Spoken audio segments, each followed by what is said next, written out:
Wednesdays are for people's elbows, super kicks, and springboard cutters. You know what that means. It's the Drop the Mic Wrestling Podcast hosted by Michael Davis on Boom Broadcasting, and it's time to pick up that mic. We are officially on the road to WrestleMania. Two people have punched their tickets to the big event in Las Vegas, but there were some more winners and losers from this past weekend's Royal Rumble event in Saudi Arabia. We're going to talk about those who have a direction now going into WrestleMania and those who may have been lost in the shuffle in their 30-man and 30-women Royal Rumble matches. But someone who is not going to WrestleMania is the phenomenal one, AJ Styles, losing his career to Gunther. And we're going to talk about it. I said we, didn't I? I said we.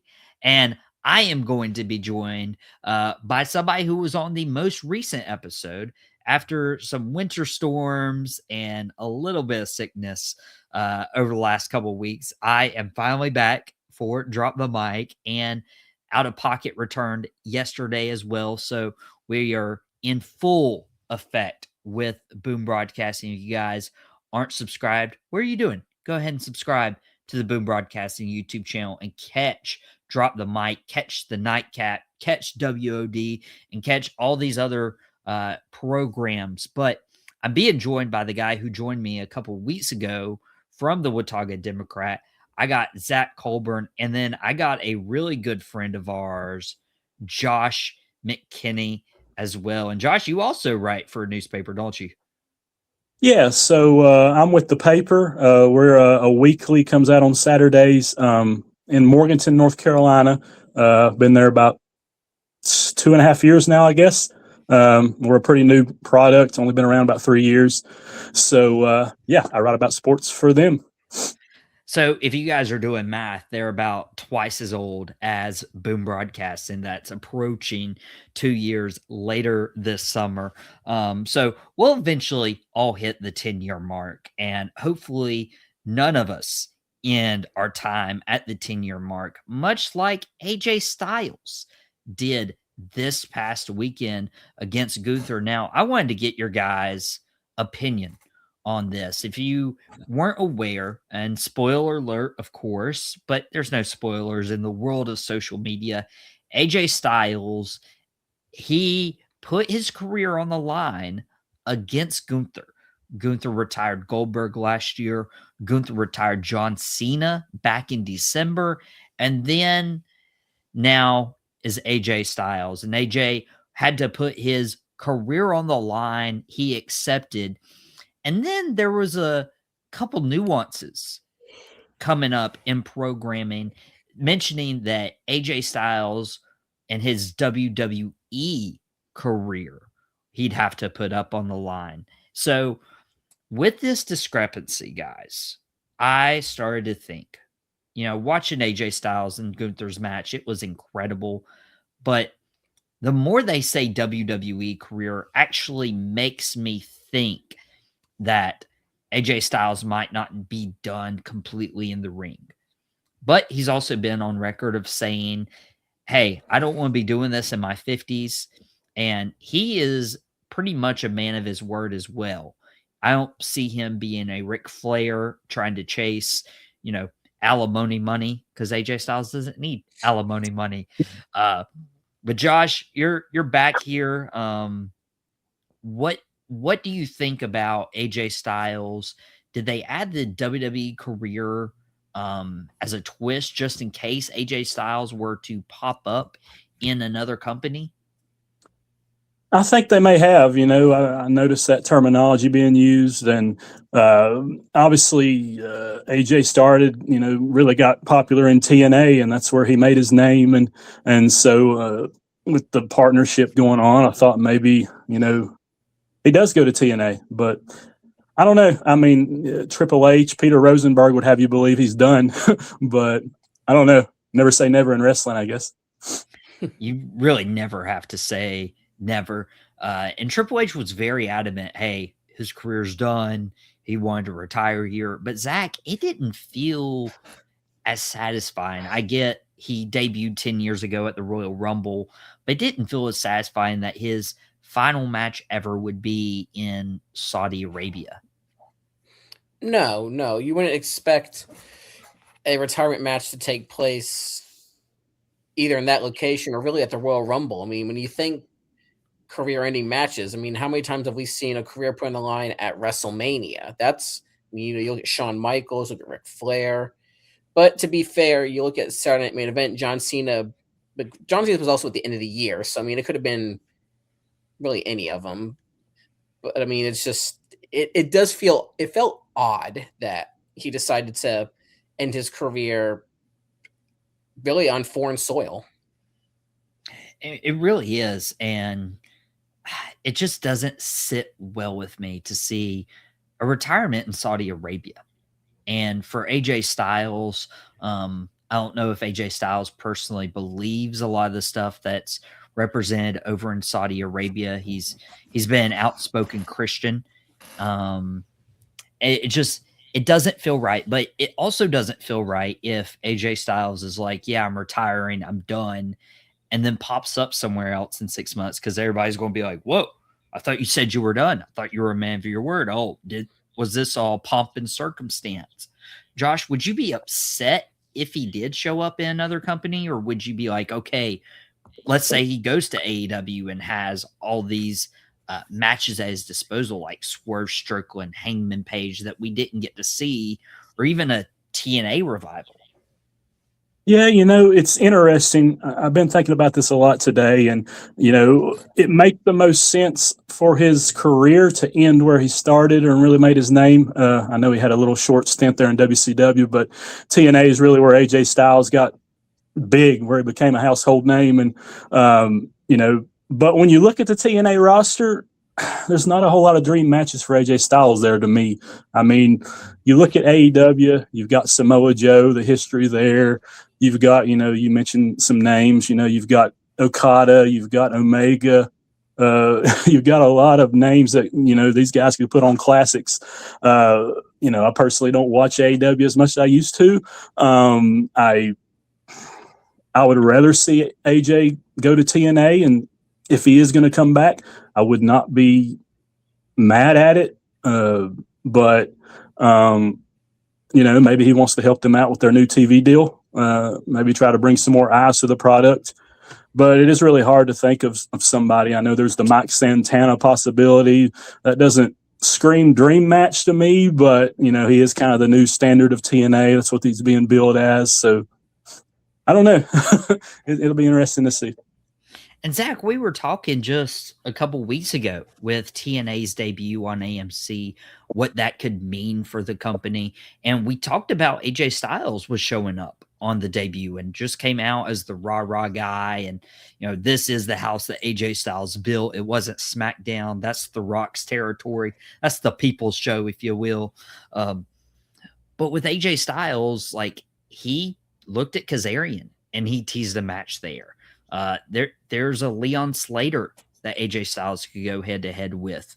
Do you think like AJ Styles, if it was his heart to retire, that he would have went to TNA and teased something that the fans would never see? Yeah, I could see that, but I definitely like the reference about him and Frankie Kazarian. I mean, they definitely go back, but yeah, it's like Josh said as well. There's so many new faces there. I mean, there's so many guys he could elevate, put over. I mean, because when you think about when he was in TNA, he was kind of in that spot where he wasn't the guy just yet. I mean, that because when you think about when Kurt Angle came in, Abyss, Sting, he kind of was on that second tier, but then he kind of he elevated him. They elevated him, and he basically became the guy that we know today. Yeah, and AJ Styles is like, he is TNA. And you can say that after he hasn't been there for 12 years. I mean, the amount of time we had AJ Styles in TNA, we've had TNA without AJ Styles. We've had the Bobby Lashley, the Drew Galloway, the Eli Drake, the Moose era. And now we're, beyond, what AJ Styles did building that company. But I did want to throw something out at you guys because this is interesting to me. Now, we're not in the rooms. We don't know if, this is true or not, but there is speculation that AJ Styles in his contract with WWE was expiring this month, February 2026. Is this going to be a situation like an Edge who just wasn't coming to terms with WWE? WWE didn't really promote an Edge retirement, but they promoted a 25 years of Edge, probably hoping to re-sign him or they wouldn't go to AEW. And then obviously we know Adam Copeland, who would later be known as Cope, would go to AEW and, have some incredible matches with the people on my shirt, FTR, with Christian Cage, with Luchasaurus, Kill Switch, Nick Wayne. It's just interesting to me that Edge would have a 25-year celebration while AJ Styles had a retirement. Josh, am I like picking at straws, or is there something here? Man, it's so hard to say. It's sometimes in these situations hard to know what to believe because you hear like AJ wants to stick around and be like a behind the scenes kind of guy in WWE, and I feel like going to AEW is going to burn a bridge there. He doesn't seem like the kind of guy who wants to do that. You read the comment he made on X to somebody recently where they were saying he should have finished in AEW, and he was like, I think it was like, I'll take stupid answers or something for 100, Alex, something like that. But I mean, I don't know. He seems like a man of his word, but it's really hard to figure. You thought Edge was going to be a WWE lifer for sure, and that's another goodbye that I wasn't too happy about, being on some random SmackDown. So I don't know. It felt random. I mean, with Edge's 25-year on a SmackDown, it felt random for John Cena to have a Saturday Night's Main Event. It just felt a little wrong with AJ Styles having his retirement match in Saudi Arabia. Zach, if this was it, if this was the final time we saw AJ Styles wrestle in a ring, was losing to Gunther in that match by submission, passing out in a 24-minute match, are you satisfied with closing the book on AJ Styles' career, or do you just hope that it's a chapter? I'm hoping it's just a chapter, because if that's the way someone of his caliber's career is going to end, I feel like people would remember the ending more than the journey, and you don't want that.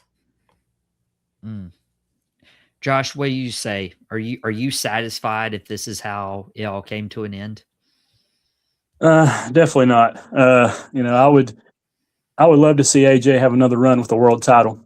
I really think he deserves that. I enjoyed the match he had with CM Punk. You think of people that he could end against in WWE. Finn Balor, there's a written-in story right there with him and AJ kind of being his last match. And, the match he had with Nakamura was great. He's just got – I would just love to see him do something bigger. It felt kind of rushed to me. They were throwing out some dream matches, but they're just kind of throwing them out here the last couple of weeks. And I would love to see this tour continue for a lot longer in 2026.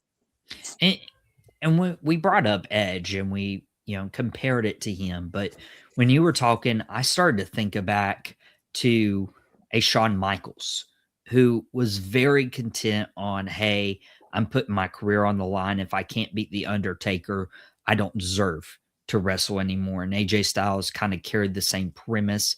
AJ Styles and Shawn Michaels' careers have been interlocked with just how much influence they've had on the business.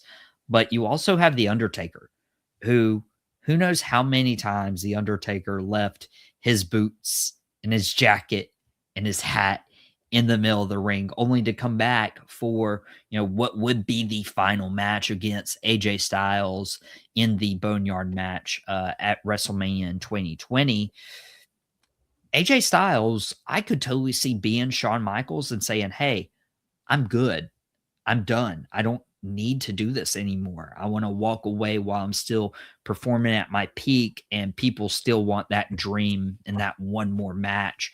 But I could also see The Undertaker, because AJ did not leave his gloves in the ring.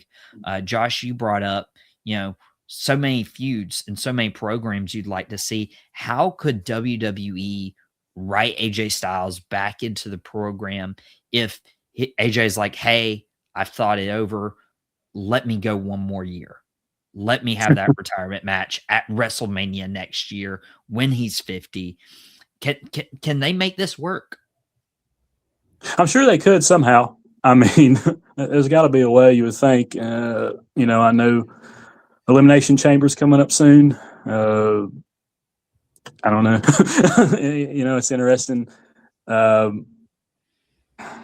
don't know how you make it work exactly, because you don't want to make him look weak by saying, you put your career on the line and then you come back. So it'd have to be really creative. And I'm sure they could do it. I would love to see it. I hope it happens, but not really ready to see AJ go.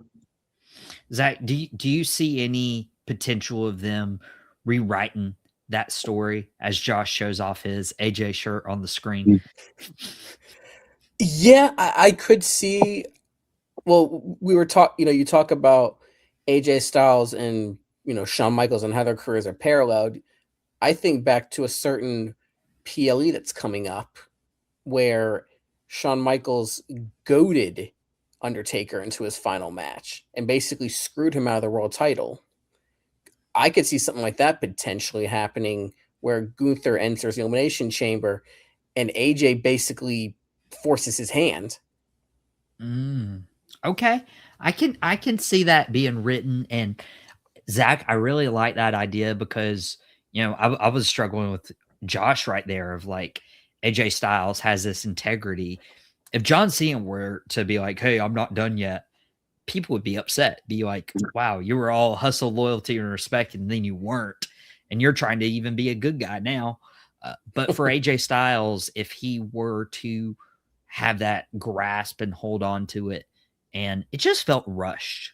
Like, we had the Shinsuke Nakamura match, we had the CM Punk match, but again, there's so much meat left on these bones for AJ Styles. I could see that. I could definitely see Gunther, after losing the Royal Rumble, being cost in the Elimination Chamber at a spot at the World Championship, and then forcing AJ Styles out of retirement for punishment. I could totally see that. That would be interesting. But if it is the way it went, AJ, thank you for an amazing career. And I know it's either we're trying to, be smarter than the WWE Unreal documentary, or we're just wishful thinkers with AJ Styles potentially not, dropping the gloves in the center of the ring. But after AJ Styles retired in the second match of this past weekend's event, I felt like a loser. Guys, I felt like a loser. Now, two people who felt like winners was Liv Morgan and Roman Reigns, who solidified their spot in the main events, or at least a world title match at WrestleMania. We can never call them main events anymore, because they're never always the last match.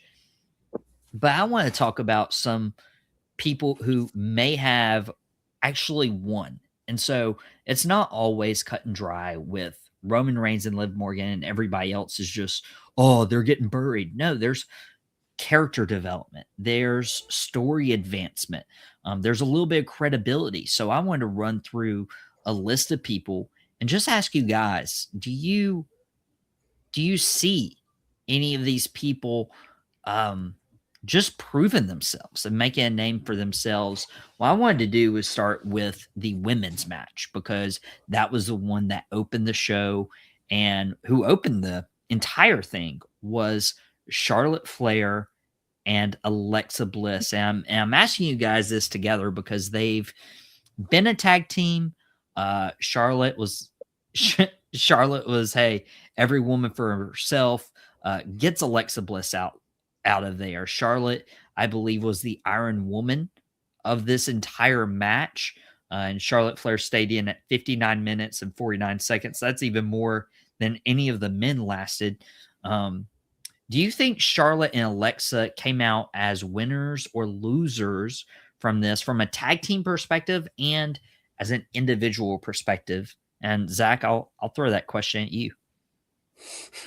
I was afraid you would, but from a tag team standpoint, it creates a little division. So from that standpoint, I mean, they lost, but at the same time, if it leads to something at one of the bigger PLEs, potentially a feud between the two, then I say it's a win. Josh? So I felt like Alexa should have stayed in the match a little longer. I've really, I was getting a little tired of Charlotte Flair there for a while, and then they put those two together, and they've just been comedy gold. They've been really fun to watch on screen. It's been nice to see Charlotte take a step back from the singles division. So, her being the Iron Woman, not sure if that's the right choice. She's won the Royal Rumble twice. She's had so many accolades, but I mean, she is Charlotte Flair, so she's going to continue to get pushed, and she is talented.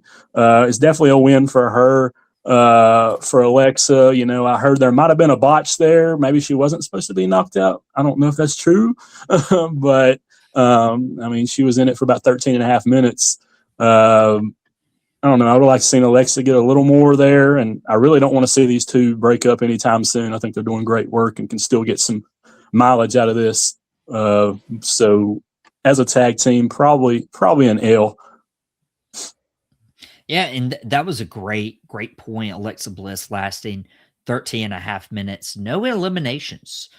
Charlotte Flair being credited with eliminating obviously Alexa Bliss in that moment, but also Nia Jax simultaneously. And you always wonder, okay, was this person supposed to be eliminated at that time that they were, and how it impacts the rest of the work? But Charlotte, as you mentioned, she didn't really need to be somebody who lasted the entire match almost an hour. And we'll bring up the one who was the Iron Man for the men's Rumble a little later on this episode. But to me, what's a big dub for both of these is Charlotte and Alexa were out of the title picture. Both were, injured. Both were out of action. Alexa returned at last year's Rumble, I believe, after a 2-year hiatus. And now they both find themselves, like Zach said, in a good program. And this could actually either have them competing alongside each other at WrestleMania for the tag titles or competing against each other. And you're going to have people invested in this one. But who came out number 3? And I promise we're not going to go through all 60 competitors and ask you if they won or lost. But it's very interesting to me, Kiana James. Kiana James came in at number 3, and especially with Charlotte and Alexa there, I thought Kiana was going to be a quick dump. But instead, she lasted over 27 minutes, and she's been the associate to Julia, but Julia only lasted 15 minutes. So you're telling me the person who's been trying to be the hype one for Julia is lasting twice as long? I didn't see that coming. Josh, is Kiana James a winner in this Rumble? Big time winner. That's the most impressive she's looked on the main roster for sure. Lifting Nia Jax, getting to show off some athleticism throughout the match. Didn't see it coming at all like you, but was very impressed by Kiana and hope she gets to do a little bit more here in the future. And Zach, would you say that's a win for Kiana James lasting as long as she did? And if so, like, where do you see this progressing? Because hopefully they don't just have her in the Rumble this long and drop the ball entirely. Yeah, this was definitely a win for her, because you think about, she's been out of action for so long and then comes back and makes this kind of statement. And honestly, she's one of those that's, between a face and a heel. I could see her potentially going after the US women's title and taking it from Julia. Wow. That would be quite the win, especially for Kiana, or even, pairing her with Julia. I feel like Kiana and Julia could, make a run with the women's tag titles, especially if they were to split up Charlotte, Alexa in the coming months. Somebody who has always impressed me came in at number 10 from NXT, Sol Ruka. Sol Ruka has just wowed me. She is NXT Women's North American Champion. She's been the Women's Speed Champion. And so for her to come in to the Royal Rumble and make her debut there and last 50 minutes before being dumped at the very end, Tiffany Stratton, and she was in the final 3. Sol Ruka, winner or loser from this Royal Rumble as an NXT competitor, Zach? Oh, it's a big win for her because a lot of the NXT competitors from time to time when they come into the Royal Rumble match over the years is sometimes you don't know what you're going to get. They might last, like you said, 15 minutes. They might be either in 3 or 4. But the fact that they put Sol Ruka in there and she performed as well as she did shows that there's investment in her, shows that there's a backing behind her. So it's definitely a win for her. Josh, I'm going to throw that at you as well. Sol Ruka, winner or loser in her Royal Rumble debut at just 26 years old. Yeah, no question, it's a win. I think it was Michael Cole, somebody who made the comparison to Lita during the match, and I've never really thought about that, but it was a great comparison because similar body type, both athletic. Sol's got probably my favorite finisher, definitely among the women for sure, with the Soul Snatcher. So, she got to show off for 50 minutes, was in there longer than anybody not named Charlotte Flair. And, man, she really made a name for herself in that match. I believe the Lita comparison came from the gear, which was very impressive. Everybody knows Saudi Arabia, the women have to be covered, from, chin down pretty much. And Sol Ruka did an incredible job of not just looking like everybody else, but actually showing a little bit of personality. Again, that finisher sets her apart. And she's fun and she's fresh, and over 50 minutes. I would be surprised. She's just a year younger than me. Well, if you want to get technical about it, about 362 days younger than me. And I feel like if WWE wants to capitalize on this, then they need to get her to the main roster as quick as the Monday after WrestleMania. But she wasn't the only NXT wrestler to join the Royal Rumble. We also had Lola Vice come in at number 6. She lasted about 4.5 minutes, and she was the first one eliminated by Jordynne Grace. So did JC Jane, who came in at 24, had one elimination before she was eliminated by Sol Ruka, and Kalani Jordan came in at 27, a very popular number in Rumbles past, but lasted 9 minutes and was eliminated by fellow NXT superstar JC Jane. But all of these people with just a total of 1 elimination, obviously, JC Jane dumping Kalani Jordan over. They never got to eliminate somebody on the main roster, but they all got in the Rumble. Josh, does that make them winners or losers for just being there?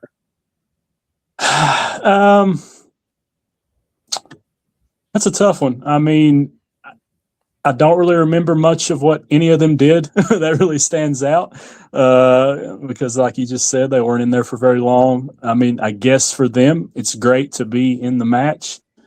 For me, I would say an L. Zach, you agree? Yeah, I'm going with a loss there too because, well, first of all, you got JC Jane, who's your NXT Women's Champion. She's supposed to be the cover athlete for your division. and that's all you do in the Rumble, I mean, it's a little disappointing. And I mean, and the same with I mean, these are supposed to be, your future, and it also gives, the crowd a good opportunity to see how they're going to react to them. And I didn't see much reaction from really any of them from the crowd. But I mean, so like I said, I mean, it was great. Like Josh said, it's great to see them in the Rumble, but at the same time, if you're going to be in the Rumble, you got to perform, especially if you're in NXT. This is like an audition of sorts. Yeah, and Saudi Arabia got some flack for not being the best Royal Rumble crowd. Maybe don't pay as much attention to NXT or other wrestling companies, which I'll bring up here too. But I would still say, as disappointing as it was, I would still say it's a win for the talent. You get out there, you're one of the 30 chosen. There's some women's wrestlers who were injured. We were talking about that earlier. I believe before we went on the air, me and Zach were just saying, like, how many people were hurt? Bianca Belair didn't get to compete. They also called in Brie Bella to join her sister Nikki and convinced her to step back into the ring for the first time in a few years. I think 4 years since last time we saw Brie Bella. But you made the trip, you got your name out there, and now there's going to be a lot of pressure on you over the next 3 to 6 months. Hey, go back to NXT and make a name for yourself. So next year, you're not one of these NXT surprises. You're actually on the main roster like a Lash Legend. Lash Legend coming in at number 15 and just shocked everybody with 5 eliminations. That was the most. Lasted over 38 minutes before being eliminated by Rhea Ripley. Zach, I didn't think she had it in her. Is she a winner from this Rumble? She's a big winner, I feel, from this Rumble. It's one of those where she comes in, really showed what she could do. And it also shows, the work she's been putting in with Nia Jax. I mean, and she came in and like I said, both of them, did their thing. And Lash Legend, I think, really put her name on the map with this Rumble. And I'm hoping that it leads to big things for her.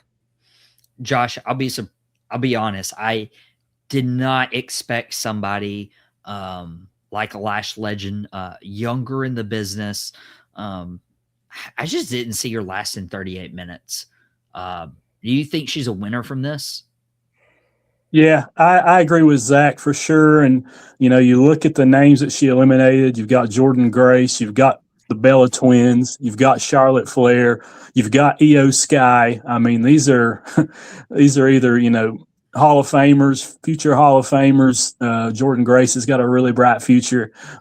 So, Lash looked great in this match. And I was surprised as well that she lasted, the better part of 40 minutes before Rhea dumped her out. And that's another, probably future Hall of Famer you're looking at that eliminated her. So she's brushing up against some big names, and she held her own for sure.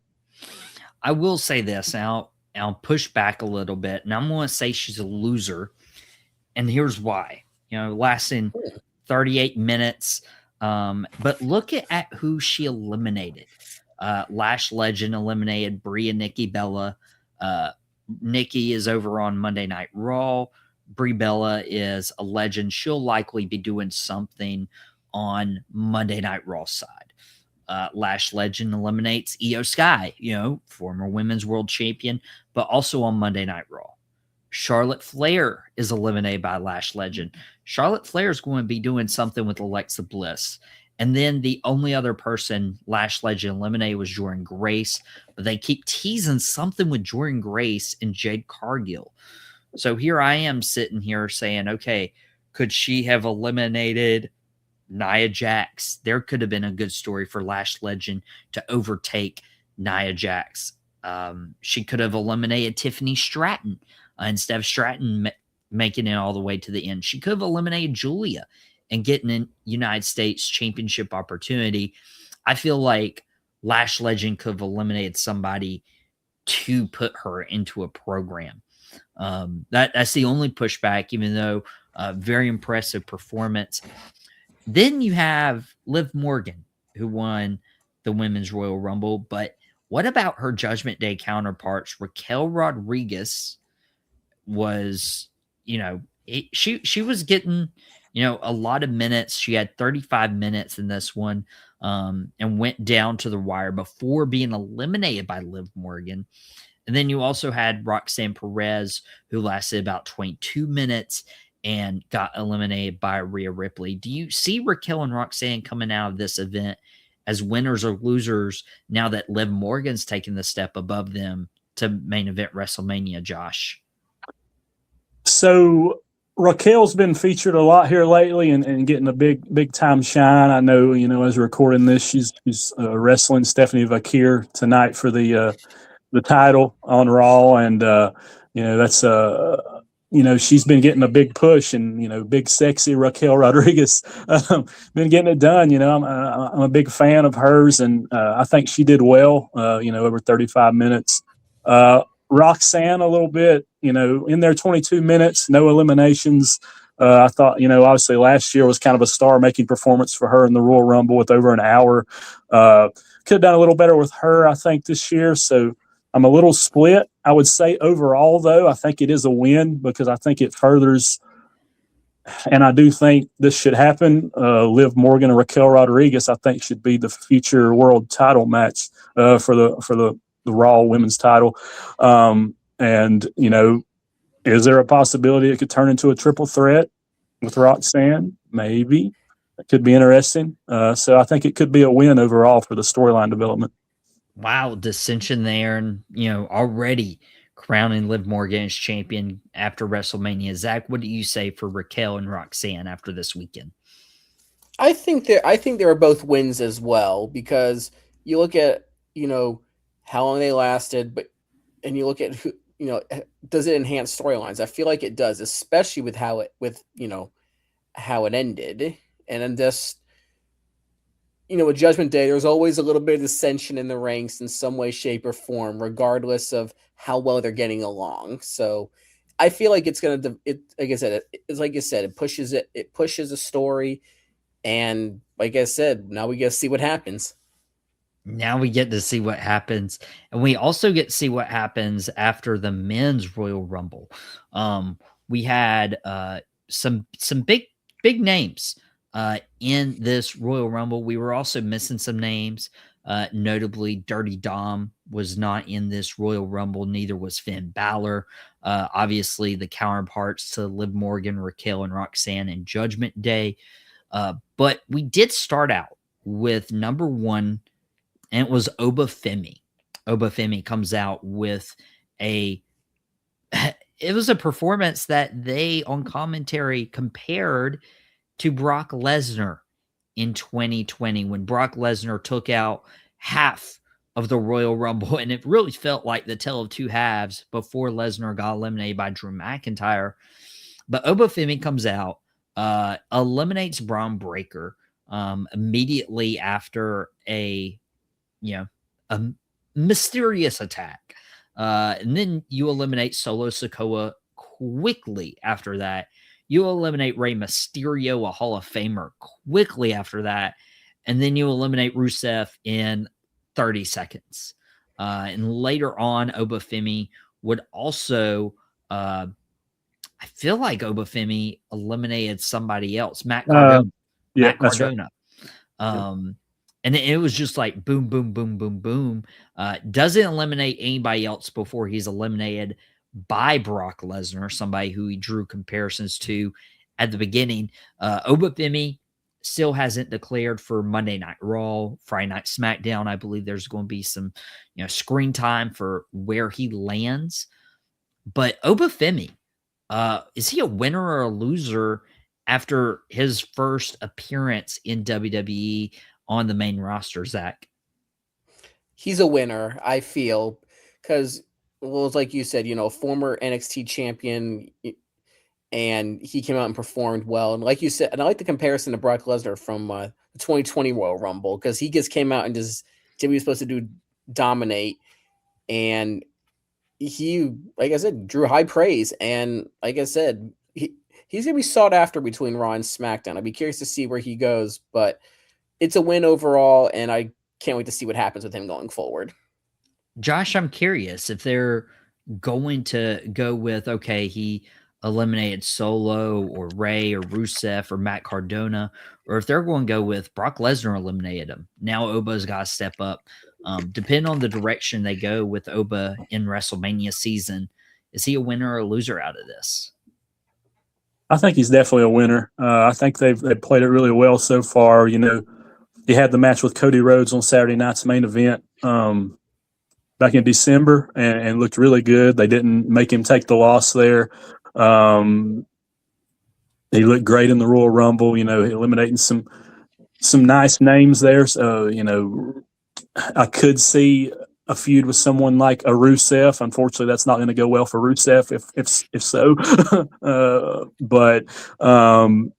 Yeah, I think we're going to see maybe Oba on both shows for a while, maybe some squash matches, so to speak, and kind of continue to build him up. And that's what you got to do with a guy like that. And, you know, he has the presence, he has the skills, and he can talk a little bit too. So I think they did a great job with him in the Rumble.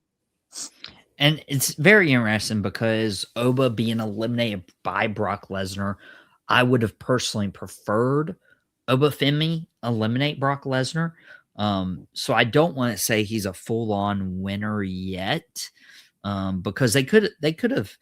I mean, you have your beast who conquered the streak, who manhandled John Cena in Suplex City, who's beaten Roman Reigns on numerous occasions. Like, you have Brock Lesnar built up. Have Obafemi eliminate him. I mean, Oba did, you know, go on a crash course of Breaker and Sikoa and Mysterio and Rusev and Cardona. Well, you start comparing him to Brock Lesnar, have him eliminate Brock Lesnar. Have them have a match. That's where I'm a little concerned. Unless Obafemi were to attack Brock Lesnar, I don't see a clear direction for Obafemi going in to WrestleMania season. But let's talk about some of the people he eliminated. Josh, you mentioned Rusev. Is he a loser out of all this? He doesn't even last. He lasts 30 seconds. He was in WWE for the longest time, and then was underutilized, went to AEW, was even less utilized after his TNT title run. And now he's back in WWE. Fans get super excited for him, and he does nothing. I mean, 30 seconds, he's got to be a loser not only this weekend, but all around. Why go back to WWE? You know, it's crazy. I don't even remember the last time he was on TV before the Royal Rumble. And then he comes out and is out there for, 32 seconds. I mean, a guy like that who, you know, has a really good character work, who can go in the ring. He looks like $1 million. I don't get it. I don't know. He's definitely a big loser coming out of this. And Zach, I never like to use the term buried, you know, like burying talent, but it feels like Rusev's buried. It really does, and like Josh, that's not only a loss. That was a big loss because Rusev made his debut in NXT, and he looked good then. But you look back now, 11, almost 12 years later, what outside of a few U.S. title reign in a match against John Cena, what has he really accomplished in WWE? I mean, that's a great point. You had the U.S. title run, and you had the John Cena match at WrestleMania. That was WrestleMania 31. That was 11 years ago, guys. When he moved on to AEW, there was, 5-6 years, elapsed during that time. And, probably one of the most notable stories he was in was either Rusev Day with Aiden English that, he tried, the fans tried, couldn't get off the ground. And then we won't even bring up what happened with Bobby Lashley. But it was like one of the low points, and somehow we've gotten even lower there. But somebody who lasted a lot less than Rusev at 30 seconds was the number 2 entrant, Braun Breaker.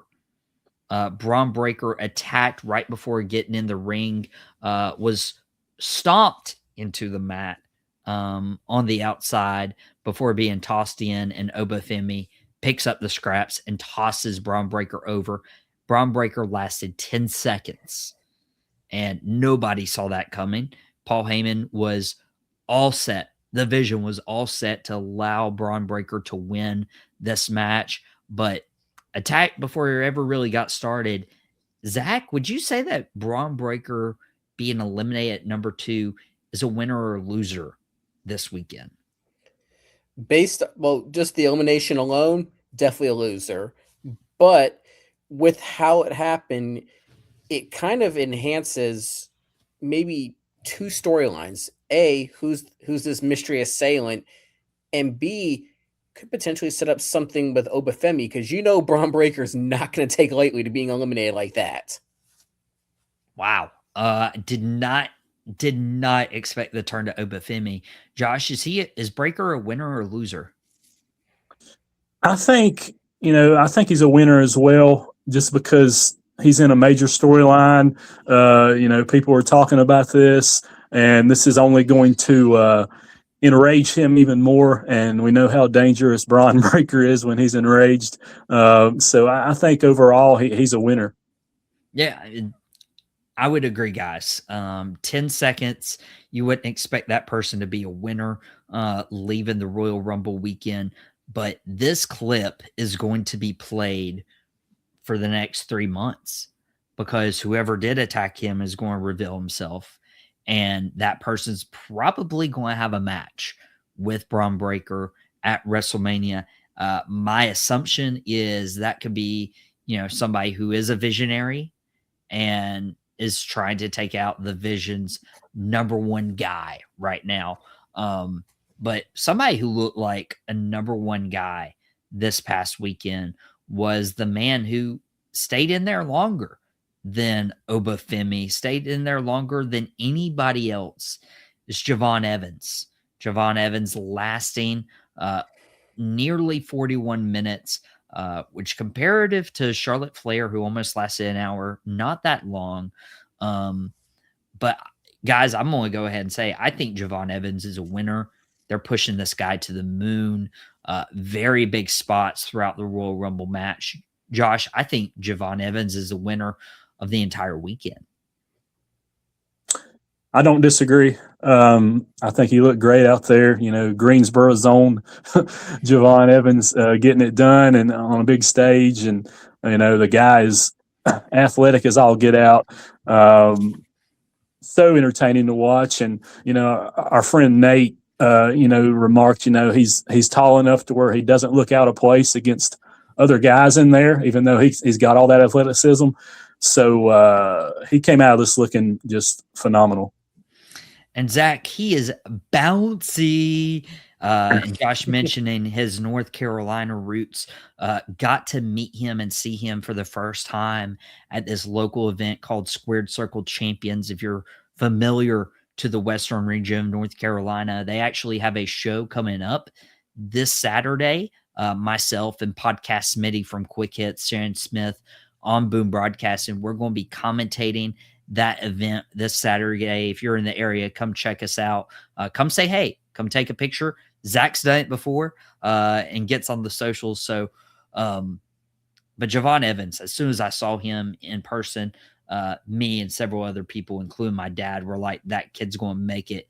And now it looks like he's made it, Zach. Is he a winner? Oh, he's definitely a winner. He had a great performance in the Rumble. It was definitely, I got some major Kofi Kingston vibes just because of how athletic he is and how he was able to avoid elimination. He definitely, and he's shown he can hang with the best of them. I mean, he's stood toe-to-toe with Oba multiple times in NXT, and he definitely held his own this week in the Rumble. So regardless of, I just want to know what's next for him and how does he get utilized? Because that's going to be a key thing to how he goes going forward. And you can run so many different angles, but yeah, sticking him into a program is what's going to matter. And you brought up Kofi Kingston. Kofi was not in this Royal Rumble, which is a rarity because he is the spot monkey for the Royal Rumble. People watch the Royal Rumble just to see how Kofi would avoid getting eliminated. but I hope they don't pigeonhole Javon Evans into the Kofi Kingston role and truly allow him to be fully himself. And if they don't put Javon Evans into a box and they allow him to bounce out of it, that's where I can see him reaching his full potential. Speaking of a box, you can't contain anyone the size of Powerhouse Hobbs. I'm sorry. That name flashed on the screen for like 10 seconds. Nobody in Saudi Arabia knew who he was, and Saudi did not acknowledge the man now known as Royce Keys. Very interesting that they mentioned not All Elite Wrestling, but they did mention his former moniker, Powerhouse Hobbs. That's not what WWE does very often. And so they're treating him like, hey, this is a big star. We're not going to insult the intelligence of the fans. But he goes by Royce Keys now. Royce Keys came into the Royal Rumble at number 14, lasted almost 10 minutes, had one elimination. He had one elimination. That was Damian Priest from Friday Night SmackDown, who's been embroiled in a feud with Aleister Black, who Aleister Black wasn't in this Royal Rumble. And we talk about all the people who, were winners or losers. You had Finn Balor, Dom Mysterio, you had the New Day, Mercy, Machine Gun, Shinsuke Nakamura, Grayson Waller. And I'm probably forgetting, 6 other guys who didn't have a spot in the Royal Rumble. And WWE decides, hey, let's allow Royce Keys to debut in the Royal Rumble. Zach, does that alone allow Royce Keys to be a winner this weekend? Or do you think they should have utilized his debut somehow? Ooh, that's a good one. It's kind of hard to ignore a debut at the Royal Rumble, to be honest. I mean, you think about AJ Styles, that's where he debuted in WWE. But I definitely feel he was a winner. I liked the reference to his AEW moniker with Powerhouse Hobbs. And you could tell as he walked into the ring, the look he had on his face was the same one he had when he debuted in AEW. I just happened to notice that. And of course, who's he go right after? Cody Rhodes. So definitely there was little pieces of AEW in this Royal Rumble. And Hobbs definitely, he answered the call and did well. They missed a golden opportunity, though. I feel like those spots with Powerhouse Hobbs coming out, with CM Punk, being around watching the Royal Rumble with Cody Rhodes in that standoff. Josh, if this Rumble and if those moments happened in Chicago, Illinois, this would have been so much bigger of a moment. Did they drop the ball on Royce Keys? I feel like they did a little bit. I was very excited to see him, but like you said, I don't know that it was the right crowd to debut him in front of. So great for him to be in WWE. I think he's got a great chance to do well there, but I think he's kind of a loser for the debut here. Yeah, I mean, and it's hard. And I just go back to thinking like, missed opportunities. I personally feel like Royce Keys would have done better debuting in NXT. You have a lot of these guys being called up right now. You're losing Trick Williams. You're losing Javon Evans. Just have Royce Keys go and attack Ricky Saints, his former guy with Team Taz. And then you instantly have not only a story in NXT, but you also have, I mean, you have a main event guy that you don't have to build up through the card. You have an immediate challenger for Ricky Saints after he loses everybody. You're still going to have to sell tickets WrestleMania weekend in Vegas. I feel like Royce Keys should not have had a spot in this Rumble. I'm considering him a loser. I'm considering the NXT fans a loser for that case. But Royce Keys needs to get established. Obafemi is also unaffiliated with Raw and SmackDown, but so is Brock Lesnar. We brought him up earlier. Brock Lesnar had 3 eliminations, mentioning Obafemi being one of those.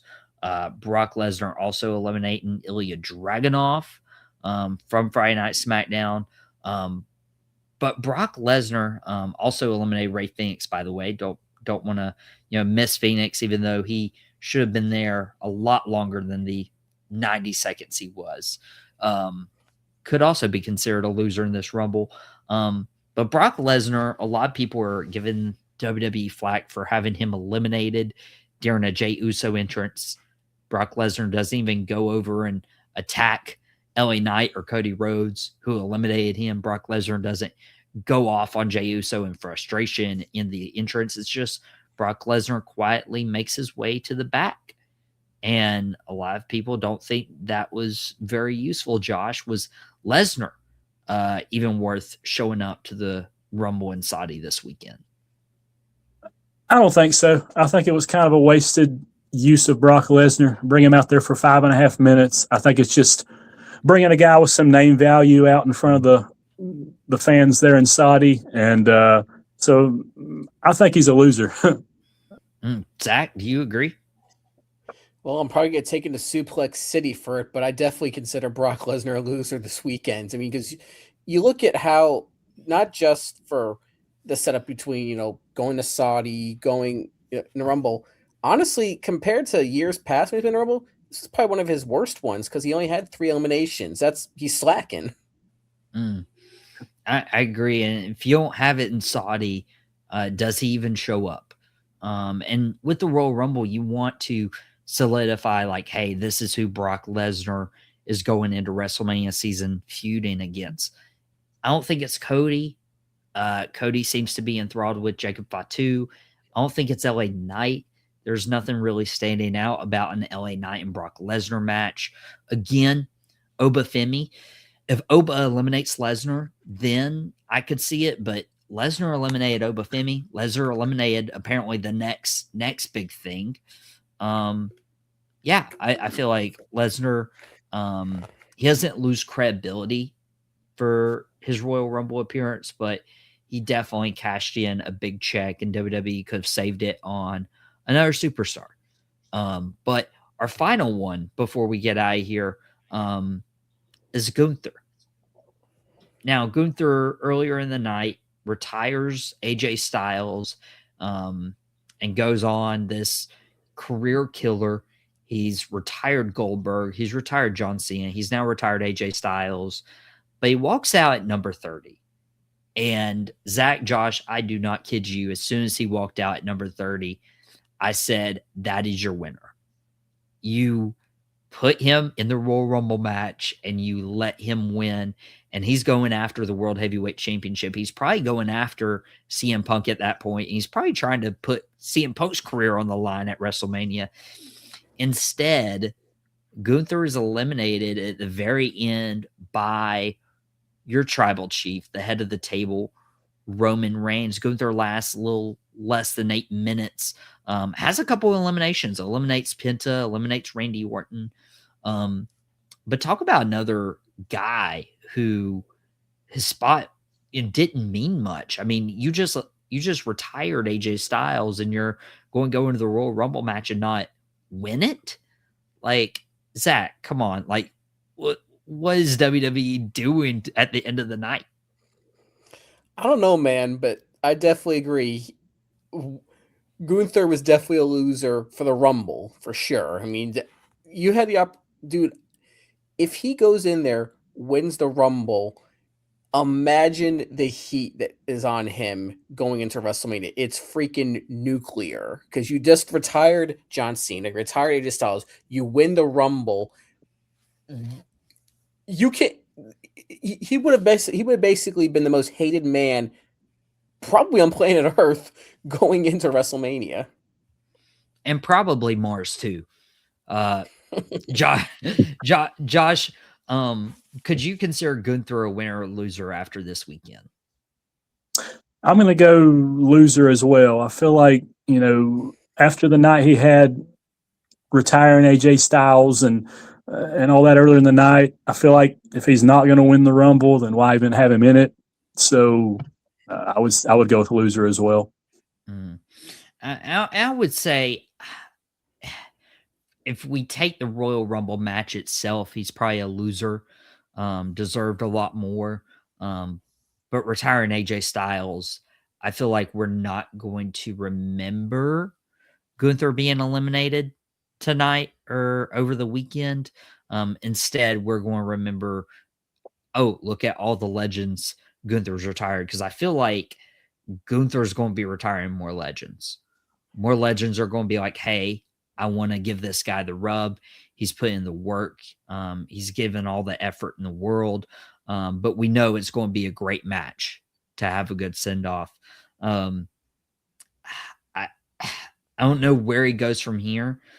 Usually Royal Rumble runner-ups are competing for a world championship. I mean, you look at last year, Jey Uso wins it, but John Cena has it, he gets his match against Cody Rhodes in the main event. The year prior, Cody Rhodes eliminating CM Punk, and CM Punk, challenging for the world title, and it's looking up for Gunther, and I'm not entirely upset by all of that. But guys, let us know in the comments who won, who lost this weekend's Royal Rumble. And I'm glad to have Josh and Zach with me on the Drop the Mic Wrestling podcast this weekend. You guys go follow their work with their respective papers, whether it's The Paper or it's Watauga Democrat. Josh is just, kind of egotistical that way. He's like, this is the only paper. There's a paper feud. We're going to have snowball fights with newspaper articles, but they're going to crumple up each other's newspaper articles and throw them at each other. Do not condone that. Do not get these guys in trouble. But guys, appreciate you coming on and talking the Royal Rumble with me, guys. We appreciate y'all so much. And remember, don't drop that mic. And, unless there's another ice storm, Drop the Mic will be back next week. We'll see you back then as we're on the road to WrestleMania.